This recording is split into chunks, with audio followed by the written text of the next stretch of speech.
COVID, I swear, man, it feels like people were so lazy.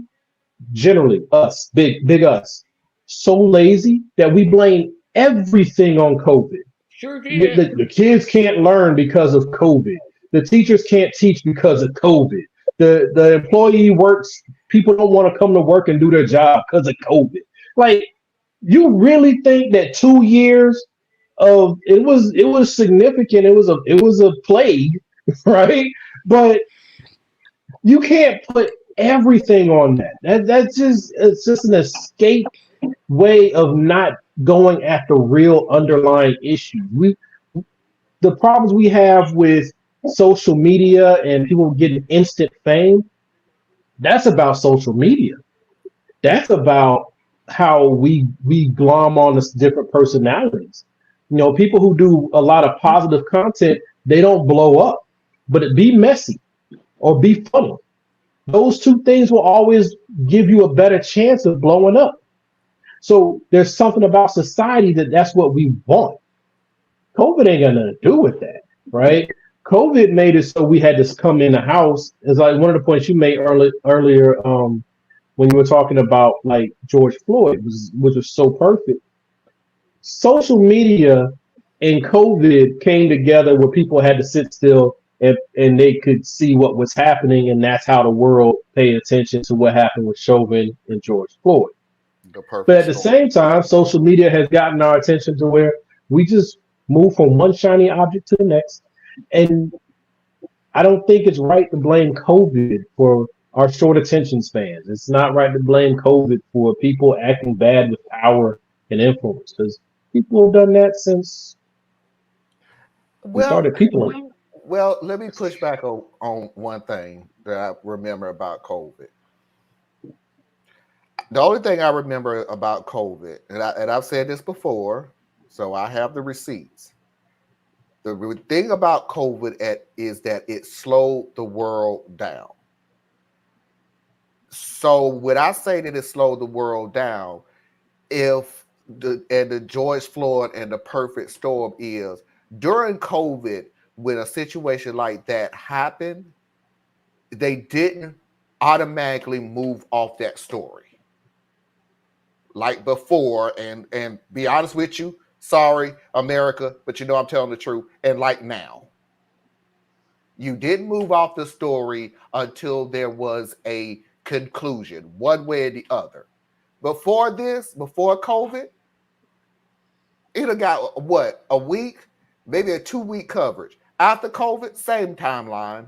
And I'm being nice because I'm at this point in time, I'm giving you about a week before you move on. But COVID had forced people to actually have to sit there and watch how ugly America has been darn near your whole life. You just haven't noticed because you were so entertained by so many other things. The bouncing ball that, yeah, that's bad, but look at this. And you just move on to that. Yeah, look at this. Well, I And you just don't. move on to that. But when COVID happened and they took that entertainment out where you couldn't go to the movies, where you couldn't go to the park, where you couldn't go to the museum, where you couldn't, and that was your only form of entertainment was what was on TV and what was on the internet. Well, Oh, see, I agree, and then I wonder, right? So even before COVID, we had issues with ever since we got smartphones. We've had issues with us just being attached to our screens, and it's just gotten worse and worse and worse over time. Um, so I wonder Ever if since what TV. happened with, but TV, we still went outside, right? Because it's like you had an entire social life when TV came, but then TV went from being four channels to being basic cable, and then it became big cable, and then it became pay-per-views, and then it became you can record it. Like TV continued to grow until it hit your cell phone, and then it continued to grow, right?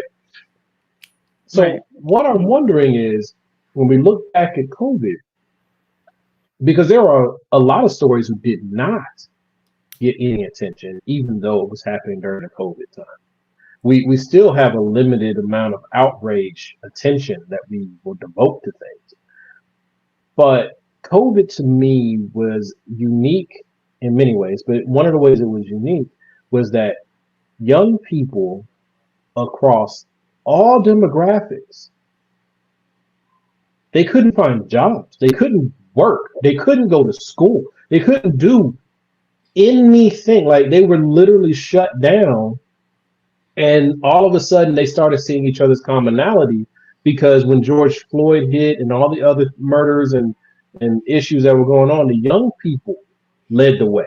The young people looked at this and said, no, we're not going to drop this and focus attention. Left to our own devices, the rest of us grown folk, we still wouldn't have paid any attention, to be honest with you.